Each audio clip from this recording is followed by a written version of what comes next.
William Faulkner, 1897 to 1962, was an American novelist and short story writer known for his complex narrative style and profound explorations of the human condition, particularly in the American South. He is widely regarded as one of the most influential American writers of the 20th century. Faulkner's works are often characterized by their intricate storytelling, stream of consciousness narrative, and the use of multiple perspectives and voices. Pouring out liquor is like burning books. Once a bitch, always a bitch, what I say. Some days in late August at home are like this, the air thin and eager like this, with something in it sad and nostalgic and familiar. Wonder. Go on and wonder. If a story is in you, it has to come out. Dreams have only one owner at a time. That's why dreamers are lonely. You don't love because you love despite, not for the virtues, but despite the faults. Clocks slay time. Time is dead as long as it is being clicked off by little wheels. Only when the clock stops does time come to life. I feel like a wet seed wild in the hot blind earth. Don't be a writer. Be writing. I'm bad and I'm going to hell, and I don't care. I'd rather be in hell than anywhere where you are. Memory believes before knowing remembers. Believes longer than recollects, longer than knowing even wonders. The next time you try to seduce anyone, don't do it with talk, with words. Women know more about words than men ever will. And they know how little they can ever possibly mean. Talk, talk, talk, the utter and heartbreaking stupidity of words. How often have I lain beneath rain on a strange roof, thinking of home? Perhaps they were right putting love into books. Perhaps it could not live anywhere else. Perhaps the saddest thing about love, Joe, is that not only the love cannot last forever, but even the heartbreak is soon forgotten. They were right putting love into books. Perhaps it could not live anywhere else. In writing, you must kill all your darlings.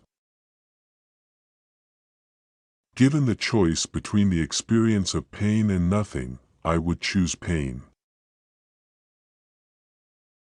I give you the mausoleum of all hope and desire. I give it to you not that you may remember time, but that you might forget it now and then for a moment and not spend all of your breath trying to conquer it. Because no battle is ever won, he said. They are not even fought. The field only reveals to man his own folly and despair, and victory is an illusion of philosophers and fools. The past is never dead. It's not even past. Always dream and shoot higher than you know you can do. Do not bother just to be better than your contemporaries or predecessors. Try to be better than yourself. We must be free not because we claim freedom, but because we practice it. You cannot swim for new horizons until you have courage to lose sight of the shore. Never be afraid to raise your voice for honesty and truth and compassion against injustice and lying and greed. If people all over the world would do this, it would change the earth. Read, read, read.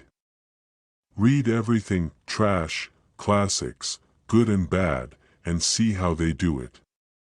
just like a carpenter who works as an apprentice and studies the master. Read. You'll absorb it, then write. If it's good, you'll find out. If it's not, throw it out of the window. It's a shame that the only thing a man can do for 8 hours a day is work. He can't eat for 8 hours, he can't drink for 8 hours, he can't make love for 8 hours. The only thing a man can do for 8 hours is work. I decline to accept the end of man. It is easy enough to say that man is immortal simply because he will endure, that when the last ding-dong of doom has clanged and faded from the last worthless rock hanging tideless in the last red and dying evening, that even then there will still be one more sound, that of his puny inexhaustible voice, still talking. I refuse to accept this. I believe that man will not merely endure, he will prevail. He is immortal, not because he alone among creatures has a. She was bored. She loved, had capacity to love, for love, to give and accept love. Only she tried twice and failed twice to find somebody not just strong enough to deserve it, earn it, match it, but even brave enough to accept it. He had a word, too. Love, he called it. But I had been used to words for a long time.